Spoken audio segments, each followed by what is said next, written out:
지난 113 부동산 대책의 영향으로 수도권의 아파트 분양 열기가 한창 시들해졌었는데요. 광주의 분양 시장은 오히려 이와 달리 활발한 모습을 보이고 있습니다. 오늘은 우리 지역 분양 시장의 동향과 화두, 또 청약 경쟁률 등에 대해서 이건우 부동산 팀장과 이야기 나눠보겠습니다. 연결되어 있습니다. 팀장님 안녕하세요. 네, 안녕하세요. 네, 반갑습니다. 먼저 우리 지역 연말 분양 시장의 현재 동향은 좀 어떻고 어떤 점들을 특징으로 꼽아볼 수 있는지 설명 부탁드립니다.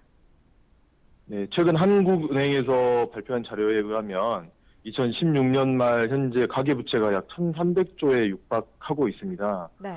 이에 따라 정부에서도 지난 11월 3일에 가계부채 관리 방안 일명 113 대책을 발표를 했었죠. 이후에 부동산 시장은 전국적으로 좀 냉각되고 있는 그런 상황이고요. 광주 지역 분양 시장을 좀 말씀드리자 그러면 아무래도 시장 위축과 앞에서 말씀드린 대책까지 겹쳐지면서 조정기에 들어갔다고 볼 수 있겠습니다. 주요 시장 특징을 좀 말씀드리자면 세 가지로 요약할 수 있겠는데요.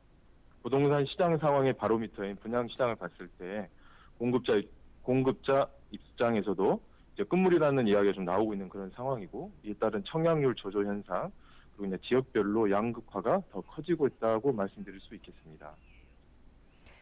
네, 그렇다면 올 연말 광주 지역 분양 시장에서 가장 뜨거운 분양 열기를 보였던 곳 어떤 곳들이 있었나요? 연말 분양 시장의 화두는 대출 규제가 더 심해지기 전에 비록 막차라도 타야 한다 이런 분위기였던 것 같습니다. 최근 분양한 동구 용산지구의 M건설, 그리고 K건설, 그리고 송정역의 W건설을 보게 되면요. 일단 가계부채를 앞세운 금융정책 때문에 부동산 시장이 여기에 따라가는 형국이다라고 이야기를 드릴 수 있고요. 아시다시피 이제 중도금 대출, 집단 대출 규제까지 강화되면서 최근 이제 분양하시는 분들이 앞서 말씀드린 건설사 포함해서 주택금융공사의 분양보증서 발급이 어려워지고 있는 그런 상황입니다. 따라서 향후 부동산 시장이 더 위축될 가능성이 있다고 보고 있고요. 올해 한 해 분양하려는 발빠른 움직임을 확인할 수 있었습니다. 또한 내 집 마련을 위한 수분양자 입장에서도 2017년 1월부터 잔금대출 여신신사 가이드라인이 적용이 되고요.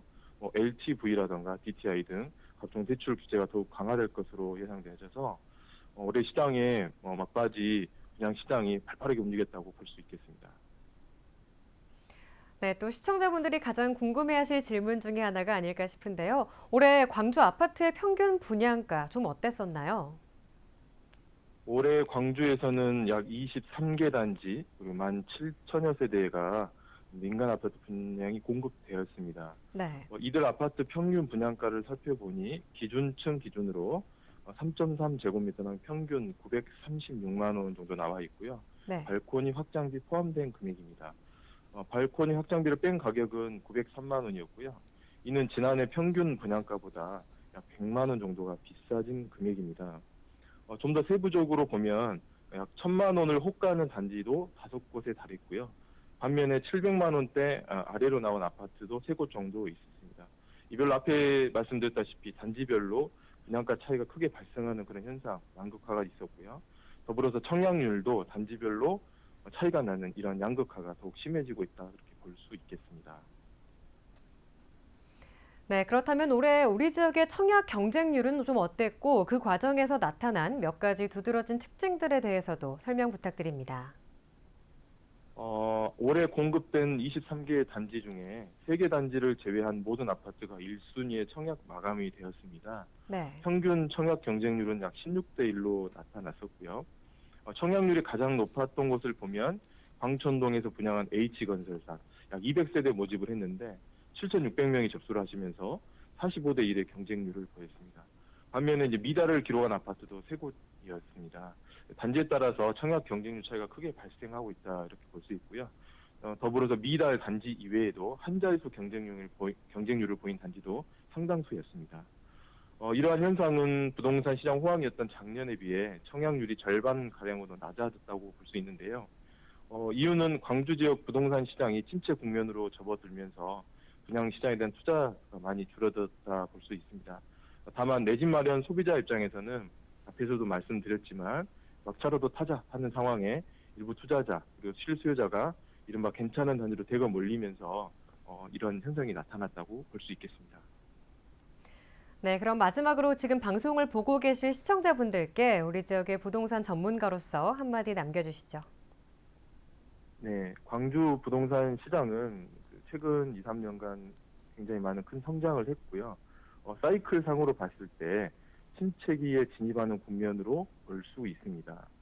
더불어서 최근 3년간 1만 세대 이상의 분양 물량과 올해에도 15,000세대, 내년에도 13,000세대의 신규 입주 물량이 예정되어 있습니다.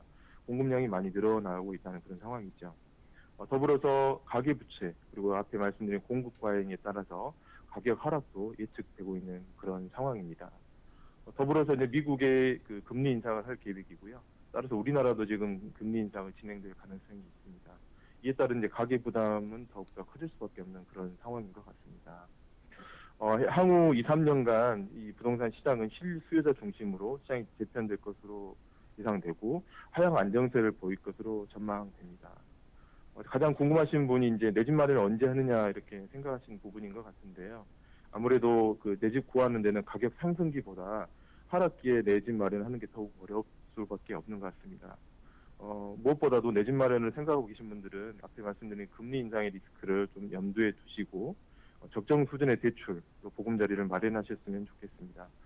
끝으로 그 서민을 위해서 정부에서는 그 뉴스테이, 임대주택 강화를 하고 있습니다. 동구 내남지구에 내년 초에 약 1,000세대의 뉴스테이가 예정되어 있고요. 더불어서 이제 광주역, 하남, 용산, 우산 등의 행복주택도 약 2,200세대의 임대주택이 공급될 예정이니 참고하시면 좋겠습니다.